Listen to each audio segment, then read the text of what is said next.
এহেজাৰীটো মই পালেই হৈছে আৰু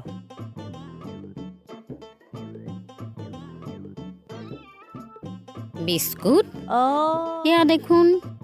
বিস্কুট তাতেই মালটো জাৰি দিছো গাখীৰ চাহত ডুবাই ৰাতিপুৱা খাই দিব দিবা আচ্ছা ওলাই যোৱা কেলে আপোনাক মাননিটো দিব নালাগিব শৰাই খলিতা আনোগে তুমি একো নিদিয়া দিম প্ৰভু আপোনাক মই নিদি পাৰিছোনে আনোগে ৰ'ব গাখীৰ চাহত ডুবাই হৈ যাব